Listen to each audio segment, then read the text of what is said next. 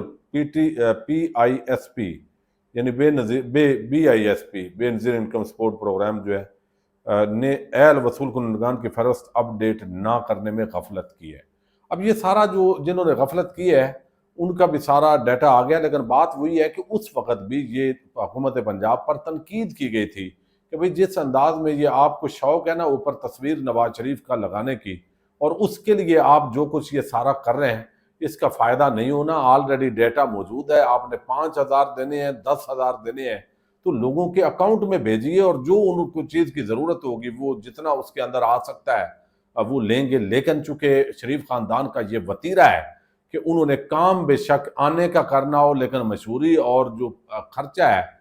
وہ صحیح 5 آنے کا کرنا ہوتا ہے، اور وہ نظر زیادہ آئے کام ہو نہ ہو۔ اور حالات یہ ہیں کہ شہباز شریف کے دور میں باتھ روم تک ان کی تصویریں لگائی گئیں، اور اب نواز شریف کی جو تصویریں ہیں اور مریم نواز کی تصویریں وہ کہاں کہاں پہنچائی جا رہی ہیں، یہ ساری ایک تو چیزیں سامنے ہیں۔ اچھا، دوسری طرف آج کوٹ لکھپت جیل سے پیغامات جو آئے ہیں، جس میں اعجاز چودھری ہیں، جس میں میاں محمود الرشید ہیں، انہوں نے مذاکرات کی بات کی ہے، اور انہوں نے کہا ہے کہ صرف اسٹیبلشمنٹ سے نہیں بلکہ پیپلز پارٹی نون لیگ سب سے مذاکرات ہونے چاہیے۔ یہ بڑی حیران کن پیش رفت ہے جو ان کی رائے ہے جو انہوں نے دی ہے۔ اب جو ایک بڑا دعویٰ کیا گیا ہے، آج آپ نے دیکھا کہ جو سپریم کورٹ آف پاکستان کے اندر سماعت ہوئی ہے وہاں پر بھی جو فیصل صاحب ہیں وکیل، ان کی کافی ججز کے ساتھ لے دے ہوئی ہے، ججز کو بھی جلدی ہے، اور جائی صاحب نے سارا یہ کر کے اس کے بعد حج پہ بھی جانا ہے۔ اب وہاں کا جو فیصلہ ہے وہ تو واضح طور پر دکھائی دے رہا ہے کہ فیصلہ کیا آئے گا، لیکن اس وقت جو فیصل چودھری ہیں وہ اس وقت تحریک انصاف کے لوگوں کو سمجھا رہے ہیں مسلسل کہ اگلے 40 دن کے اندر وہ کہتے ہیں ملک کا سیاسی نقشہ تبدیل ہونے جا رہا ہے۔ کیسے؟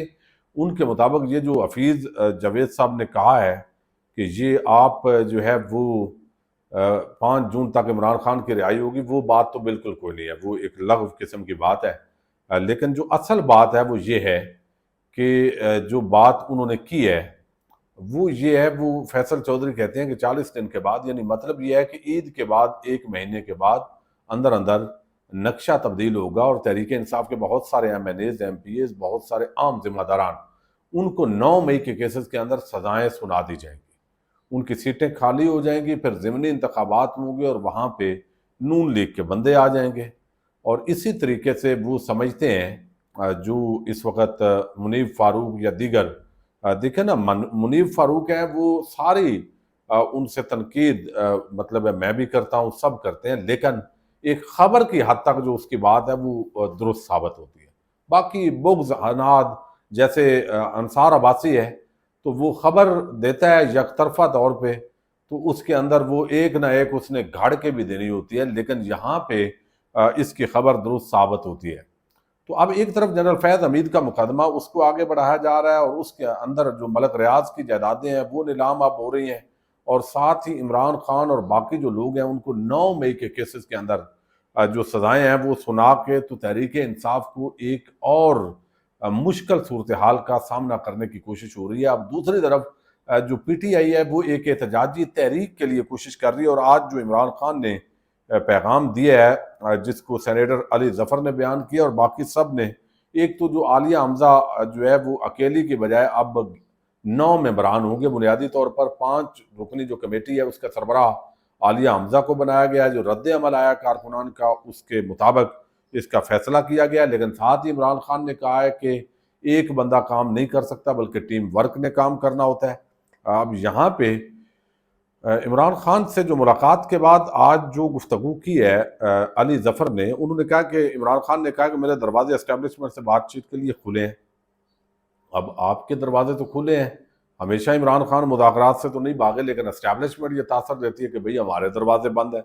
عمران خان نے کہا کہ پاکستان کے لیے بات چیت کرنے کے تیار ہوں، پاکستان میں اتحاد کی خاطر کسی بھی وقت مذاکرات کے لیے تیار ہوں، میں صرف انصاف چاہتا ہوں، میرے کیسز جلد سے جلد سنے جائیں۔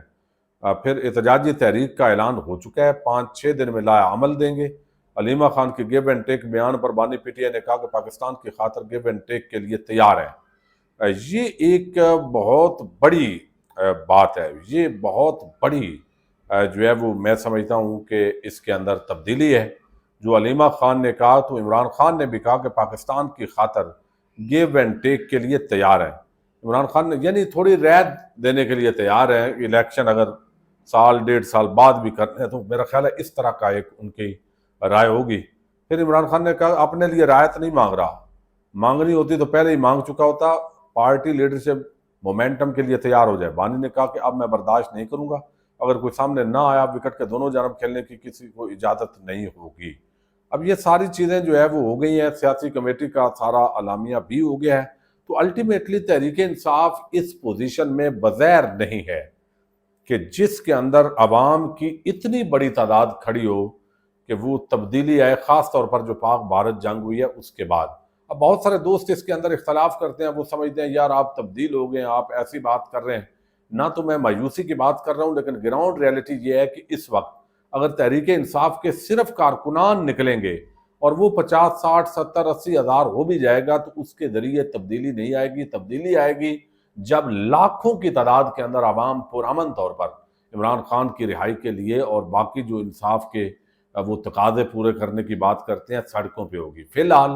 اس طرح کا جو مومنٹم ہے وہ ابھی بنا نہیں ہے۔ کل کو اگر آنے والے وقت میں کوئی حکومت ایسا بلنڈر کرے دوبارہ اور اس کے بعد کوئی ایسا جو ہے وہ صورتحال بن جائے تو وہ ایک علیحدہ ماجرا ہوگا۔ تو الٹیمیٹلی 40 دنوں کے بعد یا 40 دنوں کے اندر جو فیصل چودھری نے خبر دی ہے اس کے مطابق تو